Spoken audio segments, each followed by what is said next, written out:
നമ്മൾ ആദ്യം തൊട്ട് തന്നെ ഇതൊരു വളരെ കളർഫുള്ളായിട്ടുള്ള മ്യൂസിക്കും ഫണ്ണും ഒക്കെ ചേർന്ന ഒരു സിനിമയായിരിക്കണം എന്നുള്ളൊരു കൺസെപ്റ്റിലാണ് ഈ വിഷയത്തിലേക്ക് എത്തുന്നത്.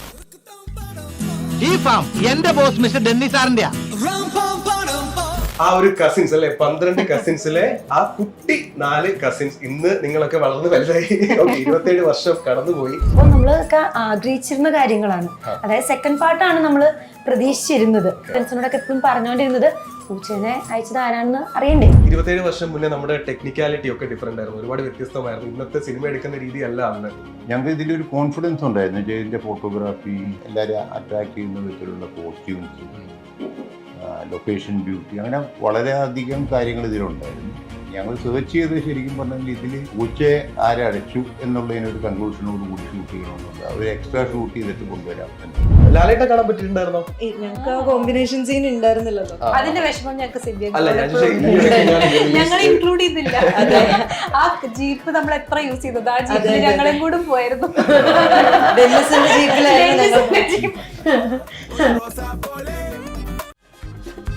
ഇഞ്ചി my meal partner. Welcome to milestone makers presents talk of the town. നമുക്ക് എല്ലാവർക്കും അറിയാം, റീ റിലീസിന്റെ കാലഘട്ടമാണ്. അപ്പോൾ നമ്മളെല്ലാവരും ഈ റിലീസ് ഓരോ സിനിമകളായിട്ട് പുറത്തു വരുമ്പോൾ നമ്മളെല്ലാവരും ഒരുപാട് നാളായിട്ട് കാത്തിരിക്കുന്ന ഒരു റീ റിലീസ് ചിത്രമായിരിക്കും ഒരുപക്ഷെ സമ്പൻ ബത്ലഹീം. ഫൈനലി ഈ വരുന്ന ഡിസംബർ 12 റിലീസ് ആവുകയാണ്. സോ ആ മൂവിയുടെ വിശേഷങ്ങളുമായിട്ട് നമ്മുടെ കൂടെയുള്ളത് director Sibi Malayil sir and producer സിയാദിക്ക. അവരുടെ കൂടെ ആ ഒരു കസിൻസ് അല്ലെ, 12 കസിൻസിലെ ആ കുട്ടി 4 കസിൻസ് ഇന്ന് നിങ്ങളൊക്കെ വളർന്ന് വലുതായി. 27 വർഷം കടന്നുപോയി. സോ എല്ലാവർക്കും welcome to the show. Okay, so സാറിനോട് ഞാൻ ഫസ്റ്റ് തന്നെ ചോദിക്കട്ടെ, ഇവര് എങ്ങനെയാ കണ്ടുപിടിച്ച് 27 കൊല്ലത്തിന് ശേഷം എവിടെ നിന്ന് കിട്ടി ഇവരെ തിരിച്ച് കണ്ടുപിടിച്ചത് ഇച്ചിരി ടാസ്ക് ആയിരുന്നു. ഒരു 12 വരെ പെട്ടെന്ന് കിട്ടി. ആൻസിനെ പെട്ടെന്ന് കിട്ടിയല്ലേ. അങ്ങനെ ഓരോരുത്തർ, പിന്നെ നിവ്യ ഇവിടെ തന്നെ ഉണ്ടായിരുന്നു, എറണാകുളത്താണ്. ഓരോരുത്തർ ഇദ്ദേഹം അങ്ങനെ കണക്റ്റഡ് ആണ്. നിങ്ങൾ തമ്മിൽ കണക്റ്റഡ് ആയിരുന്നു ശരിക്കും? റീസെന്റ് ആണ് ഞങ്ങളിപ്പോ കണക്റ്റഡ് ആയത്. പക്ഷെ ഞാൻ ഇപ്പൊ കൃഷ്ണയ്ക്ക് മെസ്സേജ് അയച്ചു, കൃഷ്ണ നിവ്യ ചേച്ചിക്ക്, പിന്നെ അലയ്ക്ക് മെസ്സേജ് അയച്ചു. അങ്ങനെ ഞങ്ങള് റീസെന്റ് ഇപ്പം കണക്റ്റഡ് ആയതാണ്. ഓക്കെ. അപ്പോ 27 വർഷങ്ങൾക്ക് ശേഷം നിങ്ങൾ വളരെ ചെറുപ്പത്തിൽ ഒരുപക്ഷെ തിരിച്ചറിവില്ലാത്തൊരു പ്രായത്തിൽ അഭിനയിച്ച ഒരു സിനിമ ആയിരിക്കില്ലേ. ഈ 27 ഇയേഴ്സിന് ശേഷം പെട്ടെന്ന് ഇത് സിനിമ വീണ്ടും തിരിച്ചു വരുമ്പോ എപ്പോഴെങ്കിലും ഒക്കെ മനസ്സിന്റെ ഉള്ളിൽ തോന്നിയിരുന്നോ തിരിച്ച് നിങ്ങൾ വീണ്ടും സ്ക്രീനിൽ പ്രേക്ഷകരുടെ മുന്നിലോട്ട് വരാൻ പറ്റും എന്നുള്ളത്? ഒരിക്കലും ഇല്ല. ഇതൊരു സഡൻ ഒരു ഷോക്കായിരുന്നു. അത് ഭയങ്കര എക്സൈറ്റിംഗ് ആയിരുന്നു. But never thought we'll attend interviews, there will be promotions, press release and all that. It's very new. Okay. ഇപ്പൊ അലീനെ പറ്റി സംസാരിക്കുകയാണെന്നുണ്ടെങ്കിൽ നമുക്കറിയാം, നല്ലൊരു സിംഗർ ആണ്. ഞാൻ ഇൻസ്റ്റാഗ്രാം നോക്കുമ്പോൾ ഒത്തിരി നല്ല പാട്ടുകളൊക്കെ പാടിയിടുന്നുണ്ട്. സോ എന്താണ് ഇപ്പൊ ലൈഫ് ഇപ്പൊ എങ്ങനെ പോകുന്നു? നന്നായി പോകുന്നു. സിംഗിങ് ഉണ്ട് സൈഡില്. I am also functional nutritionist. പിന്നെ ബാംഗ്ലൂർ ആൻഡ് മലേഷ്യ ബേസ്ഡ് ആണ്. ബട്ട് ഇപ്പൊ ഞങ്ങള് തിരിച്ചിപ്പോ കുറച്ച് നാട്ടിലൊക്കെ ഇപ്പൊ കുറച്ച് പ്രോജക്ട്സ് ഒക്കെ വന്നു തുടങ്ങി മ്യൂസിക് ആയിട്ട്. അപ്പൊ I'm just picking it up slowly. Okay, Nivya, how's life എന്താ ചെയ്യുന്നത്? യോഗ ഇൻസ്ട്രക്ടർ ആണെന്ന് തോന്നുന്നു. അല്ല, ഞാനല്ല, ആൻസാണ്. ഞാൻ ഹൗസ് വൈഫ് ആണ്, 2 കുട്ടികളുടെ അമ്മ, പിന്നെ ഡാൻസ് കൊറിയോഗ്രാഫർ ആണ്.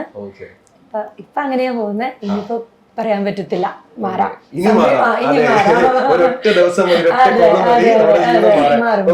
എപ്പോഴാണ് അറിഞ്ഞത് ആക്ച്വലി ഇങ്ങനൊരു സംഭവം നടക്കാൻ പോകുന്നുണ്ട്? അതിന്റെ പ്രസ് മീറ്റിന്റെ ഒരു 1 വീക്ക് മുമ്പാണ് അറിഞ്ഞത്. അപ്പൊ അറിഞ്ഞപ്പോ നമ്മളൊക്കെ ആഗ്രഹിച്ചിരുന്ന കാര്യങ്ങളാണ്. അതായത് സെക്കൻഡ് പാർട്ടാണ് നമ്മൾ പ്രതീക്ഷിച്ചിരുന്നത്. എല്ലാവരോടും നല്ല ഫ്രണ്ട്സിനോടൊക്കെ എപ്പോഴും പറഞ്ഞുകൊണ്ടിരുന്നത് പൂച്ചേനെ അയച്ചത് ആരാണെന്ന് അറിയണ്ടേ.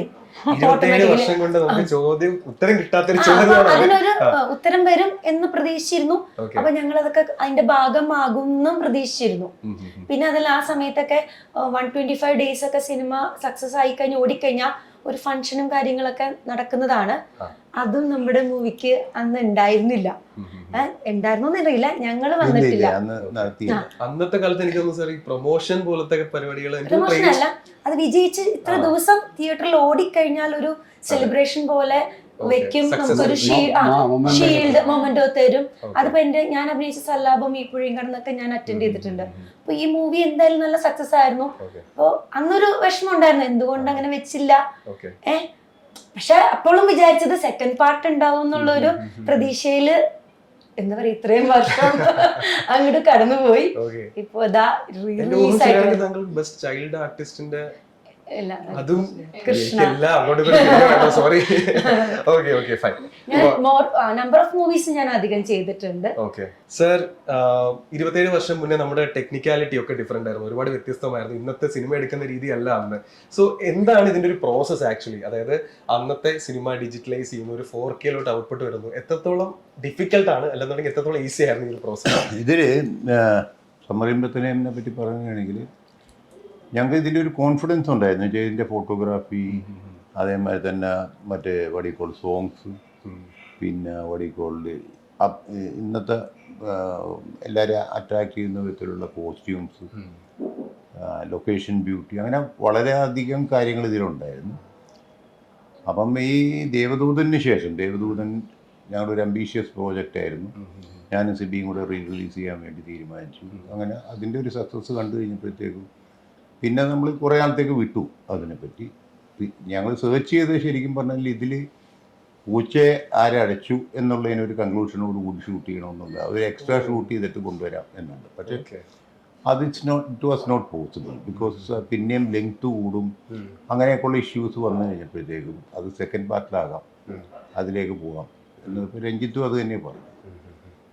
അങ്ങനെ ഞങ്ങൾ ഇതിൻ്റെ പ്രോസസ്സിലേക്ക് വന്നു. ഇതിൽ ഏറ്റവും വലിയ ഹിമാലയൻ ടാസ്ക് എന്ന് പറഞ്ഞു കഴിഞ്ഞാൽ അന്ന് ഇത് മോണോ ആണ് റെക്കോർഡിങ്.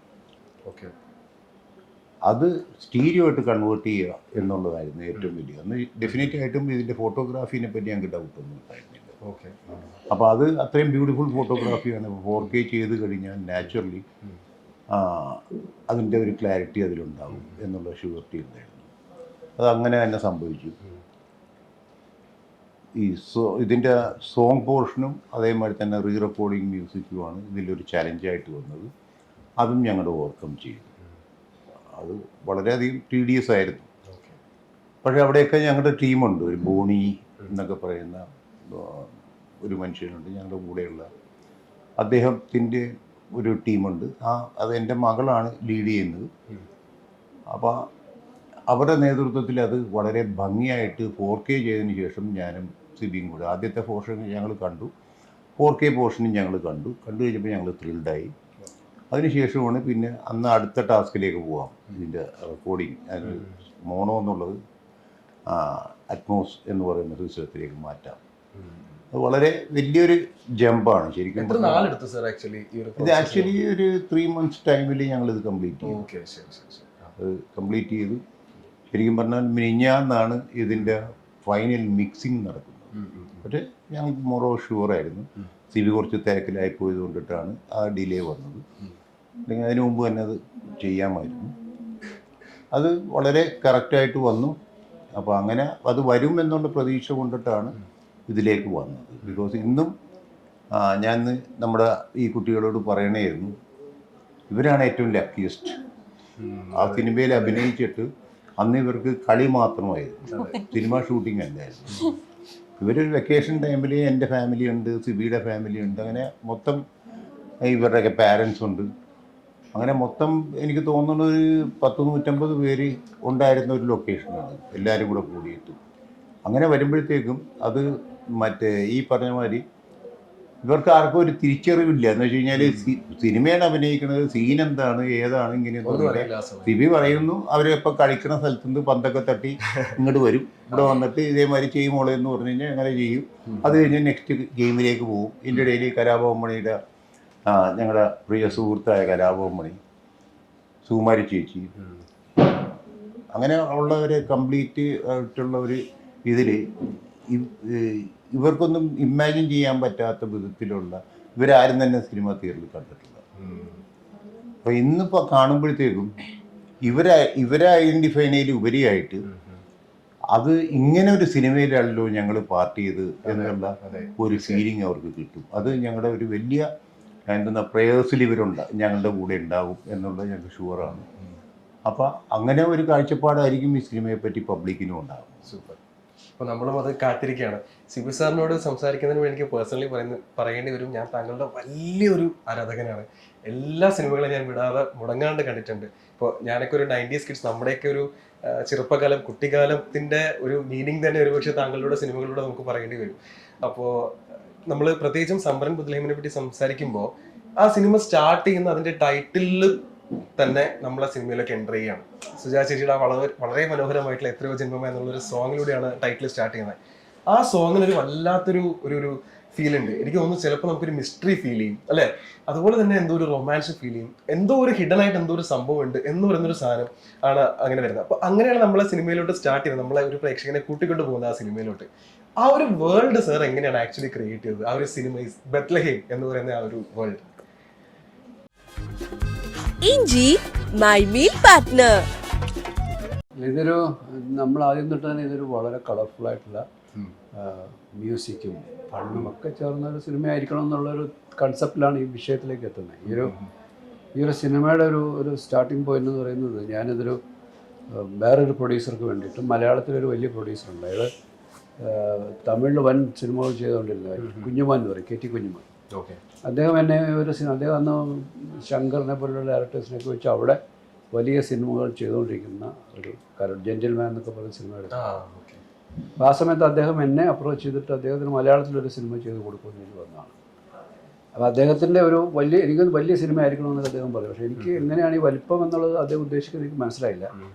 അപ്പോൾ ഞാൻ രഞ്ജിത്തുമായിട്ട് ഇങ്ങനെ ഒരു കഥ നമുക്ക് അതിന് വേണ്ടിയിട്ട് ആലോചിക്കുന്ന സമയത്ത്, ഞങ്ങൾ ചെന്നൈയിലായിരുന്നു, ചെന്നൈയിൽ താമസിച്ചത് ചെയ്യുന്ന സമയത്ത് കുറേ ദിവസം ഇരുന്ന് കഴിഞ്ഞപ്പോൾ ബോറടിച്ചപ്പോൾ നമുക്ക് ഏതെങ്കിലും ഒരു സിനിമ കാണാം എന്ന് പറഞ്ഞിട്ട് ഞങ്ങൾ പോയി ഒരു തിയേറ്ററിൽ പോയി ഒരു സിനിമ ഉണ്ട്. ആ സിനിമ അന്ന് വലിയ ഹിറ്റായി കുറേ ദിവസം ഓടിക്കൊണ്ടിരുന്നതാണ്. ഹം അപ്പ് ഇഖ്വാൻ എന്ന് പറയുന്ന ഹിന്ദി സിനിമയാണ്. അപ്പോൾ അത് കണ്ടു കഴിഞ്ഞപ്പോഴാണ് ഞങ്ങൾ ആ തിരിച്ചുള്ള യാത്രയിൽ ഞാൻ പറയുന്നത്, നമുക്ക് മലയാളത്തിൽ ഇത്തരത്തിലുള്ളൊരു ഭയങ്കര കളർഫുൾ ഫാമിലി ബോണ്ടിങ്ങും മ്യൂസിക്കും ഡാൻസും ഒക്കെ ഉള്ള സിനിമ നമുക്ക് മലയാളത്തിൽ അങ്ങനെ വന്നിട്ടില്ല. നമുക്ക് ആ ഒരു ട്രാക്കിലൊന്ന് ഒരു കഥ അറ്റൻഡ് ചെയ്യാമല്ലോ എന്ന് പറഞ്ഞു. അങ്ങനെ ആണ് ഇതിൻ്റെ ഒരു സ്റ്റാർട്ടിങ് പോയിന്റ്. അങ്ങനെ ഒരു കഥ നമ്മൾ ഫോം ചെയ്തിട്ട് അദ്ദേഹത്തിൻ്റെ അടുത്ത് പോയി കഥ പറഞ്ഞപ്പോൾ അദ്ദേഹം പറഞ്ഞു, ഞാൻ ഇങ്ങനെയല്ല ഉദ്ദേശിച്ചത്, എനിക്ക് ഭയങ്കര ആക്ഷൻ ചേസിങ്ങും മറ്റേയുള്ള, അദ്ദേഹം തമിഴിൽ ചെയ്തുകൊണ്ടിരുന്ന പോലത്തെ ട്രെയിനിൻ്റെ മുകളിൽ കൂടെ ജീപ്പ് ചാടുക എന്നൊക്കെ പറയുന്ന പോലത്തെ സിനിമകളാണ് അദ്ദേഹത്തിന് താല്പര്യമാണ്. അപ്പോൾ എന്നെക്കൊണ്ട് അത് നടക്കുന്ന കാര്യമല്ലല്ലോ. ഞാൻ പറഞ്ഞ അങ്ങനെയാണ്. പിന്നെ അത് നമ്മളതിൽ നിന്ന് പിന്നെ പിന്മാറി. അങ്ങനെ ഇത് പിന്നീട് ഒരു തമിഴ് സിനിമയ്ക്ക് വേണ്ടിയിട്ടാണ് നമ്മളിതിന് വേറൊരു തമിഴ് പ്രൊഡ്യൂസർ അപ്രോച്ച് ചെയ്തിട്ടാണ് ഈ കഥ പറയുന്നത്. അവർക്ക് വേണ്ടിയാണ് ഇത് വർക്ക് ചെയ്ത് തുടങ്ങിയത്. പക്ഷെ അതും പ്രോപ്പറായിട്ട് ഒരു പാട്ട് ഷൂട്ട് ചെയ്ത് കഴിഞ്ഞപ്പോഴത്തേക്ക് ആ പ്രോജക്റ്റ് ഷെൽഡായിട്ട് പിന്നെ നടന്നില്ല. ആ ഒരു ഘട്ടത്തിലാണ് സിയാദ് ഇതിനെക്കുറിച്ച് കേട്ടിട്ട് നമ്മളെടുത്ത് വരികയും ഈ കഥ മലയാളത്തിലെടുക്കാമെന്നും പറഞ്ഞിട്ട്. അപ്പോൾ ആ സമയം തൊട്ട് ഇത് ആദ്യമായിട്ട് ഞാൻ പറഞ്ഞില്ല, ആ ഹിന്ദി സിനിമ കണ്ടപ്പോഴുണ്ടായ നമ്മുടെ കൺസെപ്റ്റായിരുന്നു ഭയങ്കര കളർഫുള്ളായിരിക്കണം, മ്യൂസിക്കലായിരിക്കണം, ഫണ്ണുണ്ടാവണം. അങ്ങനെ ഒരു തോട്ടിൽ നിന്ന് തുടങ്ങിയത് കൊണ്ട് അത് തന്നെയാണ് നമ്മൾ ഈ സിനിമയിൽ കൊണ്ടുവരാൻ ശ്രമിച്ചത്. ഇപ്പോൾ എത്രയോ ജന്മമായി പാട്ട് തുടങ്ങുമ്പോൾ തൊട്ട് നമ്മൾ അതിൻ്റെ ഏറ്റവും വിഷ്വൽസിനെയൊക്കെ ഏറ്റവും കളർഫുള്ളായിട്ട് തന്നെയാണ് വന്നത്. ഞാൻ അതിനു മുമ്പ് ചെയ്ത സിനിമകൾക്കൊന്നും ഇല്ലാത്തൊരു, ഞാൻ കുറച്ചും കൂടെ എന്താണ് ഫാമിലി ഡ്രാമാസും കുറച്ച് ഹെവി സെൻറ്റിമെൻറ്റ്സോ അല്ലെങ്കിൽ ഇമോഷണൽ ഡ്രാമാസൊക്കെ ചെയ്തുകൊണ്ടിരിക്കുമ്പോഴാണ് ഇങ്ങനെ ഒരു ഷിഫ്റ്റ് ഉണ്ടാകുന്നത്. ഇതിന് തൊട്ട് മുമ്പ് ഞാൻ പ്രണയവർണ്ണങ്ങൾ എന്ന് പറഞ്ഞൊരു സിനിമ ചെയ്തിരുന്നു. അതും മ്യൂസിക്കാണ്. ഇത് വിദ്യാസാഗർ മ്യൂസിക് ചെയ്ത 5 പാട്ടുകൾ ഒരേപോലെ ഹിറ്റായ സിനിമയാണ് അത്. അതിനകത്തും ഇതുപോലെ ഒരു എന്താണ് പക്ക കളർഫുള്ളായിട്ടുള്ളൊരു ഫാമിലി, ഒരു ക്യാമ്പസിൻ്റെ ലെവലിൽ മാത്രമായിരുന്നു. പിന്നെ അതിനകത്ത് തന്നെ കുറച്ച് ഇമോഷണൽ ഫാമിലി ഏരിയാസും ഉണ്ടായിരുന്നു. പക്ഷേ ഇതങ്ങനെയൊന്നുമില്ല. ഇത് അങ്ങനത്തെ ഒരു ഇമോഷൻസും സെൻറ്റിമെൻറ്റ്സും ഒന്നും അങ്ങനെ ഓവർ പവർ ചെയ്താൽ ക്ലൈമാക്സിലേക്ക് എത്തുന്ന പോർഷൻ മാത്രമേ ഒരു ഇമോഷണൽ ഡ്രാമയിലേക്ക് ഒരു കോമഡി അതുവരെയൊക്കെ ഫണ്ണായിരുന്നല്ലോ. അങ്ങനെ ഒരു കൺസെപ്റ്റ് ഉള്ളതുകൊണ്ട് ഇതിൻ്റെ കോസ്റ്റ്യൂംസ് ആയാലും ഇതിൻ്റെ ആർട്ട് ഡയറക്ഷൻ ആയാലും ഇതിൻ്റെ ഫോട്ടോഗ്രാഫി ആയാലും എന്താണ് ഡാൻസ് കോറിയോഗ്രാഫി എല്ലാം അതിൻ്റെ മാക്സിമം കളർഫുൾ ആയിരിക്കണം എന്നുള്ള തീരുമാനത്തിലാണ്. അത് എഴുത്തിനകത്ത് അത് വന്നിട്ടുണ്ട്, അത് ഫോട്ടോഗ്രാഫിയിൽ വന്നിട്ടുണ്ട്. എല്ലാ മേഖലയിലും ആ ഒരു കളർഫുൾ മൂഡ് കൊണ്ടുവരാൻ എല്ലാവരുടെയും ഇവിടെ ഒരു കോൺട്രിബ്യൂഷനാണ്. ഇപ്പം ഞാനോ രഞ്ജിത്തോ മാത്രമല്ല, അതിനകത്ത് പാർട്ടിസിപ്പേറ്റ് ചെയ്ത ഓരോരുത്തരും ആക്ടേഴ്സ്, ഇവർ ഈ കുഞ്ഞുങ്ങൾ ഉൾപ്പെടെയുള്ള ഇതുപോലെ അറിയാതെയാണെങ്കിൽ ഇവരൊക്കെ അതിനകത്ത് ഭയങ്കര കോൺട്രിബ്യൂട്ട് ചെയ്തിട്ടുണ്ട്. അവരറിയാതെ ഇവരൊക്കെ കളിക്കാൻ പുറകിലോട്ട് ക്യാമറയുടെ പുറകിൽ സുരേഷ് ഗോപി മഞ്ജു വാര്യരും കൂടെ ഒരു ലോണിൻ്റെ അവിടെ ഒരു പുൽത്തകടിയിൽ അവിടെ സംസാരിച്ച് വണ്ടിയുടെ അടുത്ത് നിൽക്കുമ്പോൾ ഇവർ പുറകെ കളിക്കുന്നുണ്ട്. ഇവർ വളരെ ആക്റ്റീവാണ്. ഇവർ കളിച്ചുകൊണ്ടിരിക്കുക. അവരറിയുന്നില്ല ഇവിടെ എന്തോ പോയി കളിച്ചോളാൻ എനിക്ക് പറഞ്ഞാൽ തോന്നുന്നു ഈ ആമി എന്ന് പറഞ്ഞ ക്യാരക്ടർ അവിടെ നിന്ന് ഇറങ്ങുമ്പോൾ ബാക്ക്ഗ്രൗണ്ടിലൊക്കെ നിങ്ങൾ റോളർ ചെയ്യുന്നു, കളിക്കുന്നു, വൻ ബഹളമാണ് അല്ലേ? അപ്പോൾ അതൊരു എന്താണ് നമുക്ക് ആ ഒരു നമ്മൾ ഷൂട്ട് ചെയ്ത ലൊക്കേഷനിൽ ആ വീടായാലും എല്ലാവരും ഒരു റിസോർട്ട് പോലത്തെ ഫീലാണ് ആ ഒരു. പിന്നെ ഷൂട്ട് ചെയ്ത ഓരോ ലൊക്കേഷൻസ് നമ്മൾ നോർമലി സാധാരണ സിനിമകളിൽ കാണുന്ന ഊട്ടിയല്ല. നമ്മൾ ഒരുപാട് പുതിയ സ്ഥലങ്ങളിലേക്ക് പോയി എക്സ്പ്ലോർ ചെയ്ത് പുതിയ സ്ഥലങ്ങൾ, ആരും പോകാത്ത സ്ഥലങ്ങൾ, ഒരുപാട് സ്ട്രെയിൻ എടുത്തിട്ടുണ്ട്. ഒരുപാട് ദൂരം യാത്ര ചെയ്യും ഇവിടേക്ക് എത്തിപ്പെടാനായിട്ട്. പെട്ടെന്നൊന്നും വണ്ടി ചെല്ലാത്ത സ്ഥലങ്ങളിലേക്ക് നമ്മൾ നടന്നു പോയിട്ടൊക്കെയാണ് ഷൂട്ട് ചെയ്യുന്നത്. പക്ഷേ ഇതെല്ലാം ഫൈനലി വന്നപ്പോഴത്തേക്ക് ഇതിൻ്റെ ഒരു ഔട്ട്കം നമ്മളിപ്പോൾ കാണുന്ന ആ ഒരു അതിന്റെയൊക്കെ റിസൾട്ട് ആയിരിക്കും ഒരുപക്ഷെ ഈ ഒരു ഫ്രഷ്നെസ് നമുക്ക് ഇന്നും ഈ സിനിമ ഒരു ഫ്രഷ്നെസ് ആണ്. ഈവൻ കോസ്റ്റ്യൂംസ് ആയാലും എല്ലാം ഭയങ്കര ഫ്രഷാണ്. ഇവരുടെയൊക്കെ ഒരു ഡ്രസ്സുകളൊക്കെ ഒരുപക്ഷെ അത് വലിയ എക്സ്പെൻസീവ് ഡ്രസ്സുകളൊന്നും ആയിരിക്കത്തില്ല ഈ കുട്ടികളൊക്കെ കിട്ടുന്നത്. ബൾക്കായിട്ടൊക്കെ മേടിച്ചിട്ട് ഇവർ തമ്മിൽ ഡ്രസ്സിന് വേണ്ടി എവിടെ കേട്ടു, ശരിയാണോന്ന് അറിയില്ല, നമ്മുടെ ആമിയുടെ കോസ്റ്റ്യൂംസേ ശരിക്കും ഈ പറഞ്ഞ എന്തോ ഈ കർട്ടൻ ക്ലോത്തോ ബെഡ്ഷീറ്റ് യൂസ് ചെയ്യുന്ന യൂണിഫോം അങ്ങനെ ആയിരുന്നു. ഓക്കെ ഓക്കെ, അത് പെട്ടെന്ന് സ്പോണ്ടേനിയസ് ആയിട്ട് പെട്ടെന്ന് ഞാൻ പറഞ്ഞു അടുത്ത ഒരു ലൊക്കേഷനിലേക്ക് പോകുമ്പോൾ നമുക്ക് കോസ്റ്റ്യൂം ചേഞ്ച് വേണം. അപ്പം അങ്ങനെ ഒരെണ്ണം പെട്ടെന്ന് അപ്പോൾ അവിടെ ഇനി സാധാരണ അവിടുന്ന് കോയമ്പത്തൂർ പോയിട്ടാണ് കോസ്റ്റ്യൂംസ് ഒക്കെ തുണി എടുക്കാൻ പറ്റുള്ളൂ. അപ്പോൾ പെട്ടെന്ന് വേണം, നാളത്തേക്ക് അത് വേണമെന്ന് പറഞ്ഞു കഴിഞ്ഞപ്പോഴത്തേക്കും സതീഷ് പെട്ടെന്ന് പോയി കൊണ്ടുവന്നു. സാധനം അടിച്ച് എന്നെ കൊണ്ട് കാണിച്ചു. അപ്പോൾ പിന്നീട് ഞാൻ അറിയുന്നത് അത് അവിടെ നിന്ന് കർട്ടൻ ക്ലോത്ത് ആണ്. അത് ആ സിനിമയിൽ തന്നെ കർട്ടൻ ക്ലോത്ത് ആണ് യൂസ് ചെയ്തിട്ടുള്ളത്. ഇപ്പോഴേ ഈ 27 വർഷത്തിന് ശേഷം ഒരു കോള് വരെയാണ്. ഞാൻ അതിനു മുന്നേ താങ്കളൊന്ന് ഇൻട്രൊഡ്യൂസ് ചെയ്തോട്ടെ. കൃഷ്ണ സംഗീത്, നമ്മുടെ സൂപ്പർ സ്റ്റാർ സിംഗർ സംഗീതിന്റെ വൈഫും കൂടിയാണ്. ഓക്കെ, അപ്പോൾ 27 വർഷത്തിന് ശേഷം ഒരു കോള് വരെയാണ്. ശരിക്കും ഫസ്റ്റ് ഈ കോൾ നമുക്ക് വിശ്വസിച്ചോ ഇതൊക്കെ നടക്കാൻ പോവാണ്, അതോ പ്രാങ്ക് കോൾ ആണെന്നൊക്കെ വിചാരിച്ചോ? അല്ല, അൻഷു ആണ് ആദ്യം എൻ്റെ അടുത്ത് പറയുന്നത്. അൻഷു പറഞ്ഞ ഇങ്ങനെ ഒരു സംഭവം ഉണ്ട്. പക്ഷെ അത് നമ്മളിതുപോലെ ഇന്റർവ്യൂസ് അറ്റൻഡ് ചെയ്യുമ്പോൾ ഇങ്ങനെ ഒരു ഇവന്റ് ഉണ്ടാവുന്നോ അതൊന്നും ഒട്ടും പ്രതീക്ഷിച്ചില്ല. ഇതൊക്കെ നമുക്ക് വളരെ ന്യൂ ആയിട്ടുള്ള കാര്യങ്ങളാണ്. ഏറ്റവും ന്യൂ എന്ന് പറഞ്ഞാൽ എനിക്ക് തോന്നുന്നു നമുക്കന്ന് ട്രെയിലർ ഇല്ല അല്ലേ അങ്കിൾ? ട്രെയിലർ ഇല്ലല്ലോ, അതിന്റെ ട്രെയിലർ കാണാൻ പറ്റി എന്നുള്ളതാണ്. പ്രൊമോഷൻസ് ഇല്ല, അപ്പൊ ട്രെയിലർ കാണാൻ പറ്റി. അതൊക്കെ ന്യൂ ആണ്, എക്സ്പെക്ട് ചെയ്തില്ല. സന്തോഷം. അൻസു, ഈ സ്കൂൾ കാലഘട്ടത്തിലും കോളേജിലൊക്കെ പഠിക്കുമ്പോഴേ ഈ സ്കൂളിലൊക്കെ പോയിട്ട് ഫ്രണ്ട്സിന്റെ അടുത്തൊക്കെ ഇത് ഞാനാന്നൊക്കെ പറഞ്ഞ അങ്ങനെ കാണിച്ചിട്ടൊക്കെ അല്ല, എല്ലാവർക്കും ആ സമയത്തൊക്കെ അറിയായിരുന്നു. പിന്നെ ഒരു പ്രിവിലേജ് എന്ന് പറയുന്നത് മറ്റേ പൂച്ചയുടെ കാര്യം വെച്ചിട്ട് നമുക്ക് അങ്ങനെ നമുക്ക് ഇങ്ങനെ കുറച്ച് ഷൈൻ ചെയ്യാമല്ലോ, അതൊക്കെ ഉണ്ടായിട്ടുണ്ട്. പിന്നെ നല്ല എക്സ്പീരിയൻസ് ആയിരുന്നു ഓവറോൾ. വളരെ സന്തോഷം റിലീസിന് ഞങ്ങൾക്ക് ഇതിലൊരു പാർട്ട് ആവാൻ പറ്റി. അത് ഞങ്ങളിപ്പം റീകളക്ട് ചെയ്യുന്നു, എല്ലാവരും കൂടെ കൂടാൻ പറ്റി. വൺസ് അഗെയിൻ ഞങ്ങൾ എല്ലാവരും എക്സൈറ്റഡ് ആണ് നാളത്തെ ഡേക്ക് വേണ്ടിയിട്ട്. ഇപ്പോ നിങ്ങള് എനിക്ക് തോന്നുന്നു ട്രെയിലർ ലോഞ്ചിന്റെ സമയത്ത് നിങ്ങൾ എല്ലാവരും ഇവിടെ ഉണ്ടായിരുന്നല്ലോ അല്ലെ? എല്ലാവരും ഉണ്ടായിരുന്നു. Okay fine. അപ്പോ കുറെ നാളിന് ശേഷമൊക്കെ ആയിരിക്കും മഞ്ചേച്ചിനെ കാണുന്നത്. അന്ന് മഞ്ചേച്ചി നിങ്ങളെ കാണുമ്പോഴത്തേക്കും ഒരുപക്ഷെ നിങ്ങൾ കൊച്ചു കുട്ടികളായിരുന്നു. ആ ഒരു ഇന്ററാക്ഷൻ എങ്ങനെയായിരുന്നു? മഞ്ചേച്ചി നിങ്ങളടുത്തൊക്കെ എന്താ പറഞ്ഞത്? അയ്യോ, അത് എനിക്ക് അത്ഭുതം തോന്നിയത് ഇവരൊക്കെ പിന്നെയും കണ്ടിട്ടുണ്ടെന്ന് തോന്നുന്നു. ഞാൻ അങ്ങനെ കുറെ വർഷത്തിന് ശേഷം കാണുന്നു. അതേ എനർജി, അതേ വൈബ്, അതേ ആ സെയിം പേഴ്സൺ എങ്ങനെ ആവാൻ പറ്റും എന്നുള്ളതായിരുന്നു ഞാൻ അത്ഭുതപ്പെട്ട് നോക്കി നിന്നൊരു കാര്യം. പിന്നെ എനിക്കൊരു ഫോട്ടോ റീക്രിയേറ്റ് ചെയ്യാൻ പറ്റി, അതിൽ ഞാനൊരു ബ്ലെസ്ഡ് ആയിരുന്നു.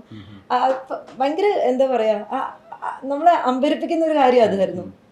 അങ്ങനെ ഒരു മൊമെന്റ് ഞങ്ങൾക്ക് കിട്ടിയതില് വളരെ പോസ്റ്റർ നമ്മൾ കാണുമ്പോഴത്തേനുണ്ടല്ലോ മഞ്ചേച്ചിക്ക് ഒരു വ്യത്യാസം ഇല്ലാത്തല്ലേ. അങ്ങനെ 27 വർഷം കടന്നു പോകുമ്പോഴും നിങ്ങളിൽ ഒരാളെ പോലെ മഞ്ചേച്ചിക്ക് ഇപ്പോഴും നിങ്ങളുടെ കൂടെ വന്ന് അഭിനയിക്കാം. ലാലേട്ട കാണാൻ പറ്റിയിട്ടുണ്ടായിരുന്നോ? ഞങ്ങൾക്ക് ആ കോമ്പിനേഷൻ സീൻ ഉണ്ടായിരുന്നില്ലല്ലോ. അതിന്റെ വിഷമം ഞങ്ങൾക്ക് ഞങ്ങൾ ഇൻക്ലൂഡ് ചെയ്തില്ല. ആ ജീപ്പ് നമ്മൾ എത്ര യൂസ് ചെയ്തത്, ആ ജീപ്പിൽ ഞങ്ങളും കൂടെ പോയിരുന്നു.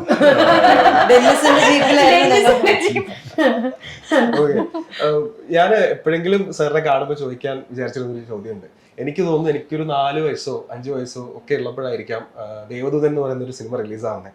അന്ന് ആ സിനിമയുടെ ഒരു ഡെപ്തോ ഒന്നും എനിക്ക് മനസ്സിലായില്ല. ഞാൻ പാട്ടുകൾ വലിയ ഇഷ്ടമായിരുന്നു, ആ പാട്ടുകൾ കേൾക്കുന്നുണ്ടായിരുന്നു, അത് കേട്ട് വിട്ടു എന്നുള്ളതല്ലാണ്ട്. പക്ഷെ ഒരു 10-15 വയസ്സിന് ശേഷം ആ ഒരു സിനിമ കാണുമ്പോൾ എന്തുകൊണ്ടാണ് ഈ സിനിമ അന്ന് വിജയിക്കാതെ പോയത് എന്നാലോചിച്ചൊരു വിഷമം തോന്നി. കാര്യം ഇത്രയും എനിക്ക് പേഴ്സണലി പറയുകയാണെന്നുണ്ടെങ്കിൽ മലയാളത്തില് വിദ്യാസാഗറിന്റെ, മലയാളത്തിലൊന്നല്ല മൊത്തത്തിൽ വിദ്യാജിയുടെ ഒരു സോങ്സിന്റെ ഒരു ആൽബം എടുത്ത് നോക്കുകയാണെങ്കിൽ ബെസ്റ്റ് ആൽബം എന്ന് ഞാൻ എപ്പോഴും പറയാം ദേവദൂതൻ എന്ന് പറയുന്ന ഒരു ആൽബമാണ്. ഇത്രയും നല്ലൊരു സിനിമ, ഇത്രയും നല്ലൊരു കോൺസെപ്റ്റ്. ഞാൻ എപ്പോഴും ദേവദൂതനിലെ ഈ ഒരു ലവ് സ്റ്റോറി, ടൈറ്റാനിക്കിലെ ലവ് സ്റ്റോറി ആയിട്ട് ഞാൻ എപ്പോഴും റിലേറ്റ് ചെയ്യും. ഞാൻ ചുമ്മാ പറയുന്നതല്ല, എക്സാജറേറ്റ് ചെയ്ത് പറയുന്നതല്ല. കാര്യം അതുപോലെ നമുക്ക് വിരഹം തോന്നുന്ന വളരെ പ്യൂറസ്റ്റ് ഫോം ഓഫ് ഒരു ലവ് എന്നാൽ എവിടെയൊക്കെയോ ഒരു അവരൊന്നിക്കാണ്ട് പോകുന്ന ഒരു സിറ്റുവേഷൻ ഉണ്ട്. പക്ഷേ മരണത്തിനും അതീതമാണ് സ്നേഹം പ്രണയം എന്ന് പ്രൂവ് ചെയ്യുന്ന ഒരു സിനിമയാണ്. വിഷമം തോന്നിയിട്ടില്ല ആ ഒരു സമയത്ത് ആ സിനിമ അങ്ങനെ ആയി പോയാൽ? തീർച്ചയായിട്ടും ഞങ്ങളെ രണ്ടുപേരെയും ഭയങ്കരമായിട്ട് അത് അന്ന് തകർത്ത് കളഞ്ഞാണ്. അദ്ദേഹത്തെ ഫൈനാൻഷ്യലിയും എന്നെ മെൻ്റലിയും. അതൊരിക്കലും നികത്താൻ പറ്റാത്തൊരു നഷ്ടമാണ്. പക്ഷേ ഈ 24 വർഷത്തിന് ശേഷം അത് റിലീസ് ചെയ്യുമ്പോഴത്തേക്ക് ഇതുപോലെ വീണ്ടും അത് സ്വീകരിക്കപ്പെടുന്നു എന്നുള്ളതാണ്. അത് ഭയങ്കര അത്ഭുതമല്ലേ. 24 വർഷത്തിന് മുമ്പ് ടോട്ടലി റിജക്റ്റഡ്, ഫസ്റ്റ് ഡേ തിയേറ്ററിൽ നിന്നും റിജക്റ്റഡ് ആയിപ്പോയ സിനിമയാണ്. അതിനെ ഈ ഒരു 24 വർഷത്തിന് ശേഷം പുതിയൊരു ജനറേഷൻ, അന്ന് ജനിച്ചിട്ടില്ലാത്ത, തിയേറ്ററിൽ വന്ന് സിനിമ കണ്ടിട്ടില്ലാത്തൊരു ജനറേഷൻ അത് ഏറ്റെടുക്കുക എന്ന് പറയുമ്പോൾ അത് ഭയങ്കര ഭാഗ്യമാണ്, ഭയങ്കര അത്ഭുതമാണ്. അപ്പം കാലത്തിന് മുമ്പേ പിറന്ന സിനിമയാണത് എല്ലാവരും പറയുന്ന പോലെ അത് വാസ്തവമാണെന്ന് പ്രൂവ് ചെയ്യപ്പെട്ടു. അതെ സർ, ഈ സിനിമയിലേക്ക് വരുമ്പോൾ സമരൻ ബത്ലഹേം റിലീസ് ആവുകയാണ്. ഇപ്പോൾ ടെക്നിക്കൽ ഡിഫറൻസ് എന്നുള്ളതിനപ്പുറത്തേക്ക് സിനിമയിൽ എന്തെങ്കിലും ചേഞ്ചസ് വന്നിട്ടുണ്ടോ? കാര്യം ഇപ്പോൾ ദേവദൂതൻ കാണുമ്പോൾ നമുക്ക് അതിനകത്ത് കുറേ സീൻസ് കട്ട് ചെയ്ത് പോയി സിനിമ ഒന്ന് ഷോർട്ടൻ ചെയ്തതായിട്ട് ഫീൽ ചെയ്യുന്നുണ്ട്. ജഗതിജയൻ്റെ ഒക്കെ കുറേ സീൻസ് അങ്ങനെ പോയിട്ടുണ്ട്. അപ്പോൾ ഇതിൽ അങ്ങനെ എന്തെങ്കിലും ചേഞ്ചസ് ഉണ്ടോ? അതോ സിനിമ അല്ല, ഈ സബ്ജക്റ്റിനെ ഉദ്ദേശിച്ചിട്ട് ഇതിലൊന്നും ചേഞ്ച് ചെയ്യാൻ പറ്റില്ല. എല്ലാം നിറ്റഡാണ്, എല്ലാം കണക്റ്റഡാണ്. അത് അങ്ങോട്ടും ഇങ്ങോട്ടും എല്ലാം കണക്റ്റഡാണ്. അപ്പോൾ വെറുതെ ഒരു ആവശ്യമില്ലാത്ത ഒരു സാധനം എടുത്ത് കട്ട് ചെയ്യാനായിട്ടൊന്നും ഇല്ല ഇതിലൊരു വേസ്റ്റ് സീൻ എന്ന് പറയുന്ന സംഭവമില്ല. അപ്പം അത് കാരണം ഒന്നും ട്രിം ചെയ്തിട്ടില്ല. ആകെ ട്രിം ചെയ്യുമെന്ന് പറയുന്നത് ഇദ്ദേഹത്തിൻ്റെ ഡയറക്ടർ പോയിന്റ് ഓഫ് വ്യൂവിൽ ഷോർട്ടൻ ചെയ്തു എന്നുള്ളതല്ലാതെ ഒരു 5-6 മിനിറ്റ് ഷോർട്ടൻ ചെയ്തു. അതായത് ലാഗ് ഒന്നുമില്ലാതെ ഷോർട്ടൻ ചെയ്തു. അല്ല സീനായിട്ട് തൂക്കി മാറ്റി വെക്കുക അങ്ങനെയുള്ളത് അവരൊന്നും ചെയ്യേണ്ട കാര്യം ഈ സബ്ജക്റ്റ് പറ്റില്ല. ബിക്കോസ് ഇവർക്ക് ഇവരുടെ ഈ കുട്ടികൾക്ക് ഇവരുടെ ഇമ്പോർട്ടൻസ് ഉണ്ട്. അപ്പോൾ ഇവരെ എടുത്ത് മാറ്റാൻ പറ്റും. അപ്പോൾ അത് കാരണം ഓരോ കാര്യങ്ങളും എന്ന് വെച്ച് കഴിഞ്ഞാൽ ഒരു വളരെ പർട്ടിക്കുലറായിട്ടൊരു സീക്വൻസ് ഉണ്ട്. നമ്മുടെ സുരേഷ് ഗോപി ഒരു സ്റ്റേ കേസ് ഇറങ്ങി വരുമ്പോഴത്തേക്കും ഈ കുട്ടികളിൽ ഒരു ഇങ്ങനെ അവർ നിരാശരായിട്ട് മുകളിലേക്ക് കയറി പോകുമ്പം വി ഹേറ്റ് യു അല്ലെങ്കിൽ ഐ ഹേറ്റ് യു എന്ന് പറയുന്ന ഒരു സീക്വൻസ് ഉണ്ട്. അത് നാച്ചുറലി വളരെ ടച്ചിങ് ആണ്. അത് അവരുടെ മനസ്സുകൊണ്ട് അവർ പറയുന്ന മാതിരിയാണ് നമുക്കത് ഫീൽ ചെയ്യുക. അതേമാതിരി പല കാര്യങ്ങളും അങ്ങോട്ടും ഇങ്ങോട്ടൊക്കെ നിറ്റഡാണ് ഇത്. അത് കാരണം ഒന്നും അത് മാറ്റാൻ പറ്റിയില്ല. പറ്റാൻ ആഗ്രഹിച്ചിട്ടല്ല, അത് സാധിക്കത്തില്ല. അപ്പോൾ അതിൻ്റെ ബ്യൂട്ടി പോകും, അതിൻ്റെ പല ബ്യൂട്ടിയും നഷ്ടപ്പെടും. നമുക്ക് സിനിമ ഏകദേശം അതുപോലെ തന്നെ കാണാൻ പറ്റും എന്നാണ്. നിങ്ങളുടെ അടുത്ത് എല്ലായിടത്തും കൂടി ഞാൻ ചോദിച്ചോട്ടെ, നിങ്ങൾ ഈ സിനിമ ചിലപ്പോൾ വളർന്നു വലുതായതിനു ശേഷമായിരിക്കും സിനിമയുടെ ഒരു അർത്ഥവും ഈ ഒരു ഫണ്ണും ഒക്കെ മനസ്സിലാക്കുന്ന ഒരു ഏജിലോട്ട് എത്തുന്നത്. നിങ്ങളുടെ ഒരു ഫേവറേറ്റ് ഒരു ആ സിനിമയിലെ ഒരു മൊമെന്റ് അല്ലെങ്കിൽ ഒരു സീൻ പറയാൻ പറഞ്ഞാൽ അത് ഏതായിരിക്കും? എനിക്കത് എല്ലാവരും നിന്ന് കേൾക്കാൻ ആഗ്രഹമുണ്ട് കേട്ടോ. എനിക്ക് ചൂളമടിച്ച് ആ സോങ് സീക്വൻസ് ആണ്. അതിൽ എല്ലാവരും ഉണ്ടല്ലോ, നിങ്ങൾ എല്ലാവരും ഉണ്ട്. പിന്നെ പാട്ട് നല്ലൊരു പെപ്പി സോങ് ആയിരുന്നു. അപ്പൊ ഞങ്ങള് പാട്ട് ഷൂട്ട് കഴിഞ്ഞാൽ ഞങ്ങൾ ഡാൻസ് കളിച്ചോണ്ടിരിക്കും. പിന്നെ കുറെ ലൊക്കേഷൻ ഔട്ട്സൈഡ് ദാറ്റ് നമ്മുടെ സെറ്റിന്റെ പുറത്തായിരുന്നു. അത് ഭയങ്കര ഒരു അടിപൊളി memorable. It's very very fresh in mind. എനിക്കും അത് തന്നെയാണ്. കുന്നുമണിക്കൂട്ടിലും അതിലും നല്ല നമ്മൾ ആഗ്രഹിക്കുന്ന രീതിയിൽ ഡ്രസ് ചെയ്ത് നിൽക്കാനും രണ്ടും രണ്ട് ട്രഡീഷൻ ആയിട്ടാണല്ലോ. മറ്റേതൊന്ന് അടിച്ചുപൊളി ഫുൾ, മറ്റേതൊരു കല്യാണത്തിന്റെ ഒരു ട്രഡീഷണൽ ഡ്രസ്സൊക്കെ ഇട്ടിട്ട് ആ ഒരു വൈബ് നമുക്ക് ഒരിക്കലും മറക്കാൻ പറ്റത്തില്ല. എനിക്കും സെയിം സോങ് തന്നെ. അതെ അതെ, ചൂളമടിച്ചാണ് ഏറ്റവും ഫേവറേറ്റ് ആയിട്ടുള്ളത്. അതന്നെയായിരിക്കും. പിന്നെ എനിക്ക് സിനിമയുടെ ഇതിൽ കാണുമ്പോൾ എനിക്ക് ഏറ്റവും ഇഷ്ടം മോഹൻലാൽ സർ വരുമ്പോൾ അതില് ആ കഥ നറേറ്റ് ചെയ്യുന്നത്, ആ കൊണ്ടുപോകുന്നത്, ആ 15 മിനിറ്റും ലൈക്ക് ഫുൾ ആ വന്ന കഥയല്ല 15 മിനിറ്റിൽ വരുന്നത്. പിന്നെ ആക്ടിങ് ആണെങ്കിലും ഇങ്ങനെ ത്രസിച്ചിരുന്ന് പോകും. അപ്പം ആ കൈവിരലുകൾ ചലിക്കുന്നുണ്ടായിരുന്നു എന്ന് പറയുമ്പോൾ അത് പുള്ളി അഭിനയിക്കുകയല്ല അത് കാണിക്കുന്നത്. അപ്പൊ അതൊക്കെ കൗരിത്തിരിച്ചിരുന്നിട്ടുണ്ട്. അതൊക്കെ ഒരു എന്താ പറയുന്നത് ഫേവറേറ്റ് സീനാണ്. വൈൻഡ് അപ്പ് ചെയ്യുന്നതിന് മുന്നേ ഞാനൊരു കാര്യം ചോദിച്ചോട്ടെ. ആ സിനിമയിൽ നമ്മുടെ കൂടെ ഉണ്ടായിരുന്ന മഹാരഥന്മാരായിട്ടുള്ള പലരും ഇന്ന് നമ്മുടെ കൂടെ ഇല്ല. സുകുമാരി ചേച്ചി ഇല്ല, മണിച്ചേട്ടനില്ല, അതുപോലെ തന്നെ മയൂരി ഓഫ് കോഴ്സ് ആ 5 കസിൻസിലുള്ള ഒരാള്, ഗിരീഷ് പുത്തഞ്ചേരി, അഗസ്റ്റിൻ ചേട്ടനില്ല. അതെ അതെ. സോ ഈ ഒരു സമയത്ത് നമ്മളെല്ലാരും അവരെയും ഒന്ന് ഓർമ്മിക്കേണ്ടതുണ്ടല്ലേ? ഓക്കെ, അപ്പൊ ആ ഒരു ഓർമ്മ സാറിനൊന്ന് പറയാൻ പറ്റുമോ? ഇല്ല, ഇതുപോലെ ഓരോരുത്തരെയും ഈ സിനിമയുടെ നമ്മൾ ഷൂട്ടിംഗ് സമയത്ത് നമ്മളെല്ലാവരും എങ്ങനെയായിരുന്നു, എല്ലാവരും എന്തുമാത്രം കണക്റ്റഡ് ആയിരുന്നു, അല്ലെങ്കിൽ ഇപ്പം മണിയെ സംബന്ധിച്ചിടത്തോളം ഏറ്റവും കൂടുതൽ എൻജോയ് ചെയ്തത് ഇവരാണ്. മണിയുടെ ഒരു പ്രസൻസ്, ഇവരെ മണിയുടെ പുറകെയായിരുന്നു ഇവരെല്ലാം. ഈ കുഞ്ഞുങ്ങളെ മണിയുടെ പാലെ തൂങ്ങുന്നതായിരുന്നു ഇവരുടെ നടപ്പും കാര്യങ്ങളും. അത് അവരെ സംബന്ധിച്ചോളം ഷൂട്ട് കഴിഞ്ഞാലും റൂമിൽ പോയാലും അവരുടെ ഹോട്ടലിലും മണിയുടെ ചുറ്റുമാണ് ഇവരുടെ. പിന്നെ സുകുമാരി ചേച്ചി ലൊക്കേഷനിൽ എപ്പോഴും, ഈ ലൊക്കേഷൻ മാത്രമല്ല എല്ലാ ലൊക്കേഷനിലും സുകുമാരി ചേച്ചി ഒരു കാര്യസ്ഥയാണ്. എല്ലാവരുടെയും കാര്യങ്ങൾ നോക്കി ഫുഡ് ഉണ്ടാക്കും, പുറത്തു പോയി വാങ്ങിക്കൊണ്ടുവരും, അല്ലെങ്കിൽ അവിടെ ഉണ്ടാക്കും. ഓരോരുത്തരുടെയും ഓരോ പേഴ്സണലായിട്ട് ഓരോരുത്തരുടെയും ആവശ്യങ്ങളൊക്കെ അറിഞ്ഞ് ഒരു അസുഖം വന്നാൽ ഗുളിക മേടിച്ച് കൊടുക്കുക, മരുന്ന് കുടിക്കുക, അതൊക്കെ ചെയ്തുകൊണ്ടിരിക്കുക. ഒരു ശരിക്കും ഉള്ളൊരു അമ്മയായിട്ട് സെറ്റിലുണ്ടായത് എല്ലാവരുടെയും കാര്യത്തിൽ. എൻ്റെ കാര്യത്തിലായി പോലും എന്തെങ്കിലും ഉണ്ടെങ്കിൽ ഓടി വന്ന് ചോദിച്ച് അതങ്ങനെ നോക്കിയും കണ്ടും അറിഞ്ഞും ചെയ്യുന്ന ഒരാളാണ്. പിന്നെ ഈ എന്താണ് മയൂരിയെ സംബന്ധിച്ചിടത്തോളം നമുക്ക് ഭയങ്കര മിസ്സിങ് ആണ്. ഇവർ 5 പേര് ഒരേപോലെ ആ സിനിമയുടെ പാർട്ടായി നിൽക്കുമ്പോൾ ഇങ്ങനെ ഒരു ട്രാജഡി അവരുടെ ലൈഫിലുണ്ടായത് നമ്മളെല്ലാവരെയും വല്ലാതെ വേദനിപ്പിച്ചൊരു കാര്യമാണ്. Girish Puthenchery of course. ഗിരീഷാണെങ്കിൽ പാട്ട് നമ്മൾ ഊട്ടിയിലിരുന്നിട്ട് വിളിച്ചു പറഞ്ഞ് ഫോണിൽ കൂടെയാണ് 2 പാട്ട് കമ്പോസ് ചെയ്തത്. അപ്പോൾ കാരണം ആ ലൊക്കേഷനിൽ വന്നു കഴിഞ്ഞപ്പോൾ എഴുതി വന്നപ്പോൾ ഉണ്ടായതാണ് കൺഫ്യൂഷനും കുഞ്ഞുമണിക്കൂട്ടിലും. അപ്പോൾ അത് ഓവർ ദ ഫോണിനാണ് കമ്പോസ് ചെയ്യുന്നതും എഴുതുന്നതും. അതൊക്കെ ഗിരീഷിനെ പോലെയൊക്കെ പറഞ്ഞ് മ്യൂസിക് ഇട്ടാൽ ട്യൂണിട്ട് കഴിഞ്ഞാൽ ആ സമയത്ത് തന്നെ അപ്പം തന്നെ ഇൻസ്റ്റൻ്റായിട്ട് എഴുതുന്ന ആളാണ്. അപ്പോൾ അതൊക്കെ വലിയ മിസ്സിങ് ആണ്. അഗസ്റ്റിനാണെങ്കിലും ഒരു സീനാണെങ്കിൽ പോലും നമ്മുടെ വലിയ അടുത്ത സുഹൃത്തായിരുന്നു. എൻ്റെ കൂടെ മറ്റു സിനിമകൾ ചെയ്തിട്ടുണ്ട്. രഞ്ജിത്തിൻ്റെ വളരെ പേഴ്സണലായിട്ടുള്ള ഫ്രണ്ടാണ്. അങ്ങനെ കുറേ പേരൊക്കെ മിസ്സാവുന്നു ഇപ്പോൾ. ഓക്കെ, അപ്പോൾ എന്തായാലും കുഴപ്പമില്ല. ഈ സിനിമ എന്ന് പറയുന്ന ഒരു മാധ്യമത്തിൻ്റെ ഒരു പ്രത്യേകത എന്ന് പറയുന്നത് നമുക്ക് ഒരിക്കലും അവരെ നഷ്ടപ്പെടുന്നില്ല എന്നുള്ളതാണ്. ഒരു സിനിമയിൽ അഭിനയിച്ചാൽ അവരവിടെ തന്നെ ഉണ്ട്, ജനഹൃദയങ്ങളിൽ അവർ എന്നും ജീവിക്കും എന്നുള്ളതാണ് ആ ഒരു സിനിമയിലൂടെ. അപ്പോൾ എന്തായാലും thank you so much sir. സാറിനോടൊരു റിക്വസ്റ്റ് കൂടി പറയുകയാണ് സാർ, ഇതുപോലുള്ള നല്ല സിനിമകൾ നമ്മൾ ഇനിയും പ്രതീക്ഷിക്കുന്നുണ്ട്. പ്ലീസ് ലാലേട്ടനെയും മഞ്ജുചേച്ചിയൊക്കെ വെച്ച് ഇനിയും നമുക്ക് സിനിമകൾ കാണാൻ ഒരു അവസരം കിട്ടട്ടെ.